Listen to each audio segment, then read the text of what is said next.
कि वो भी उन लोगों के साथ खाने बैठ सकता था। आज सनी भी उन लोगों के साथ बैठकर नाश्ता कर रहा था। जैसे ही सनी की नजर अभिनव पर पड़ी तो उसने हंसते हुए कहा,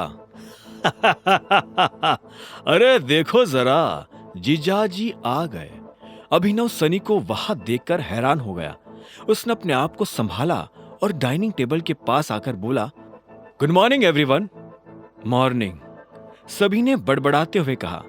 क्या बात है, ससुराल में आते ही जीजाजी तो झोपड़पट्टी से लग्जरी फ्लैट हो गए हैं। ये सूट तुमने इसे खरीद कर दिया है अनन्या?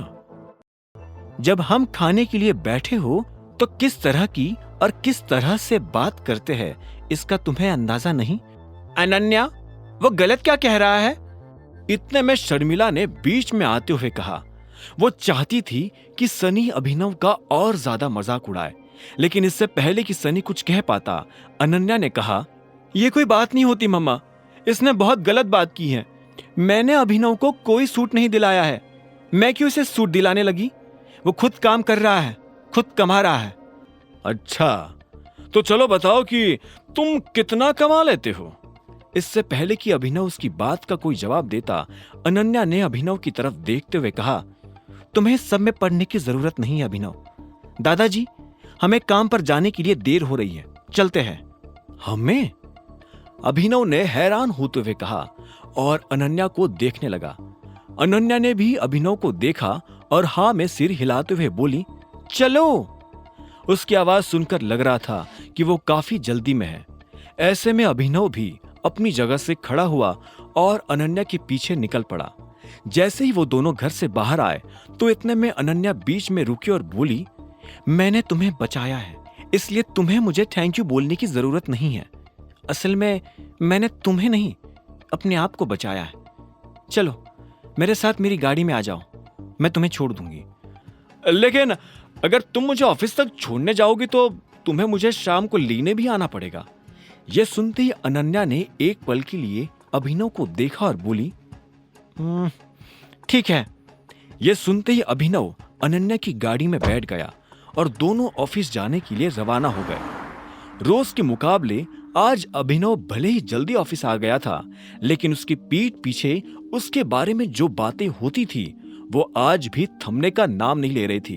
बहुत से लोग यही कयास लगा रहे थे कि आखिर मैनेजर अभिनव के साथ क्या करने वाला था।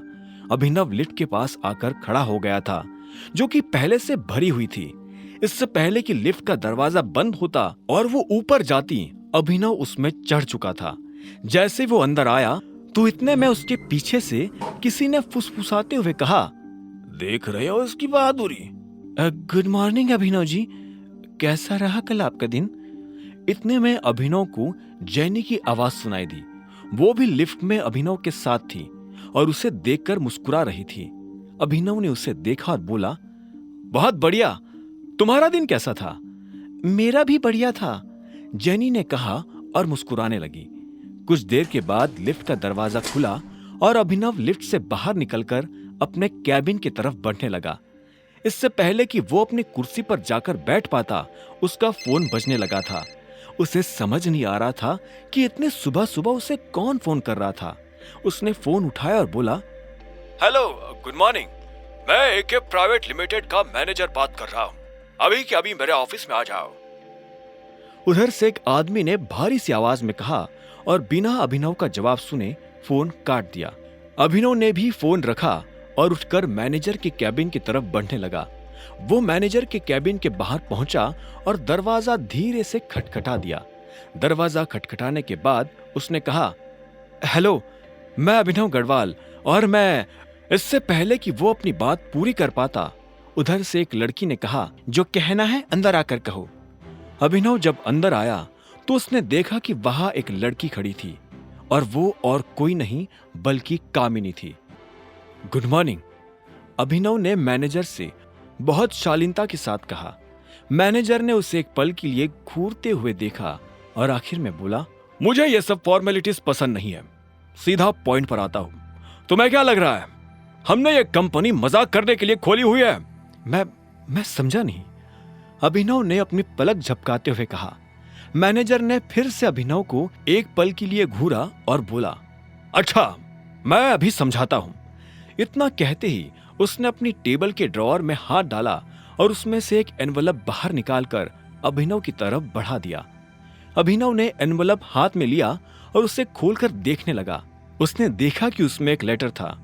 अभिनव ने उस लेटर को पढ़ा और हैरान होकर मैनेजर की तरफ देखते हुए बोला, आप मुझे नौकरी से निकाल रहे हैं? यह सुनते ही मैनेजर के चेहरे पर मुस्कान आ गई और वो बोला, क्या बात है, मुझे तो लगा था तुम्हें पढ़ना भी नहीं आता होगा, लेकिन अच्छा है कि तुमने ये सब खुद ही पढ़ लिया।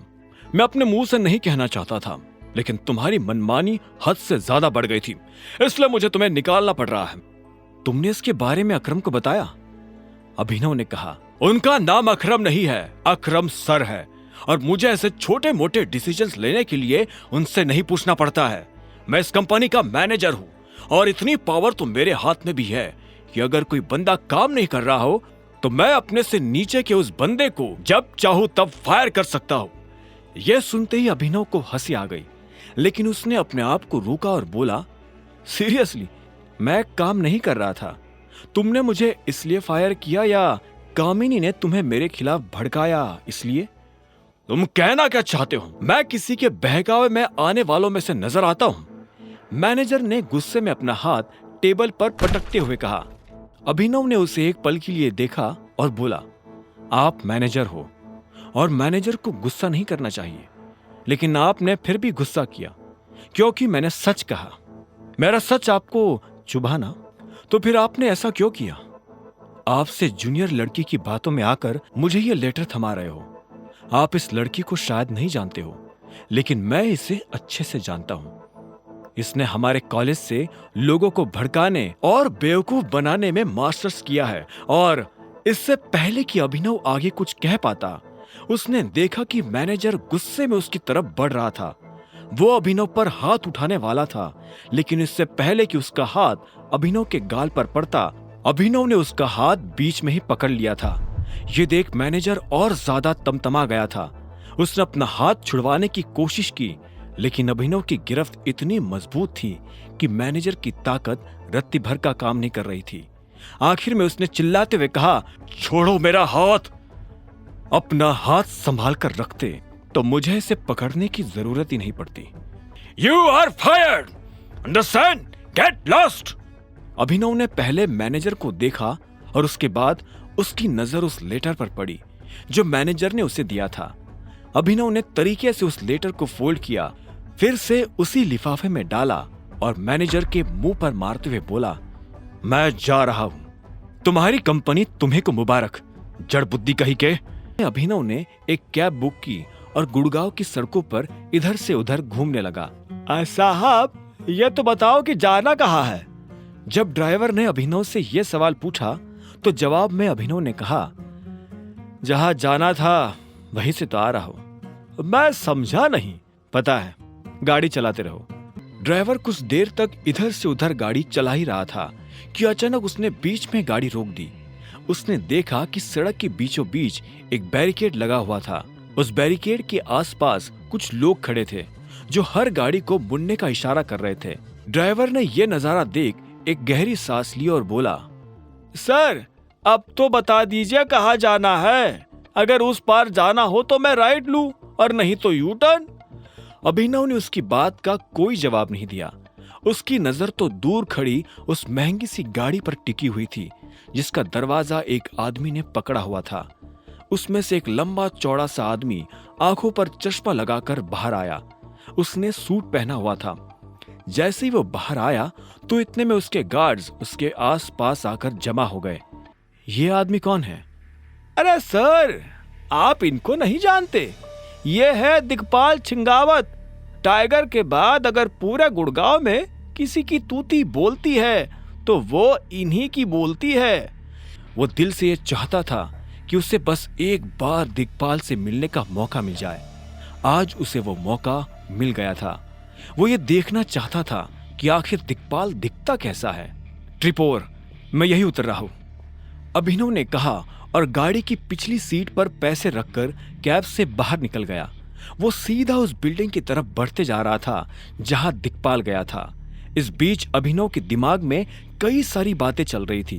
उसने जब दिक्पाल को इतने बड़े जत्थे के साथ देखा तो उसे ख्याल आया कि अगर दिक्पाल जैसा आदमी इतने बड़े जत्थे के साथ चल सकता है तो फिर उस दिन उसके पिता इतने बड़े जत्थे के साथ क्यों नहीं चल रहे थे। अगर उनके पास भी इतना बड़ा जत्था होता तो शायद आज वो अभिनव के साथ होते। ओए! अभिनव उस बिल्डिंग के अंदर दाखिल होने ही वाला था कि तभी उसे पीछे से एक आदमी की आवाज आई। वो आदमी अभिनव को रोकने का इशारा कर रहा था, लेकिन इससे पहले कि वो अभिनव को रोक पाता, अभिनव बिल्डिंग के अंदर दाखिल हुआ और उस भीड़ में गायब हो गया। इस बीच उसे लॉबी में किसी के चलने की आवाज आई। अभिनव ने देखा कि एक लड़की दिक्पाल के सामने आकर खड़ी हुई और झुककर उसे सलाम किया। इसके बाद उस लड़की ने दिक्पाल से कहा, चलिए दिक्पाल सर। दिक्पाल आगे चल रहा था और वो लड़की उसके पीछे चली जा रही थी। दोनों आपस में कुछ बात कर रहे थे। वो अपनी बाईं तरफ बने दरवाजे की तरफ बढ़ते जा रहे थे। अभिनव ने भी उसके पीछे जाने की ठान ली थी, लेकिन इससे पहले कि वो दिक्पाल का पीछा कर पाता, इतने में एक हाथ ने अभिनव के कंधे को जकड़ लिया। तुझे क्या लगता है तू यहाँ जासूसी करेगा और हमें पता नहीं चलेगा? आगे की कहानी जानने के लिए देखें अगला एपिसोड सिर्फ पॉकेट एफएम के यूट्यूब चैनल पर, और द रिटर्न ऑफ टाइगर के सारे एपिसोड्स को सुनने के लिए डिस्क्रिप्शन में दी लिंक से डाउनलोड करें पॉकेट एफएम ऐप।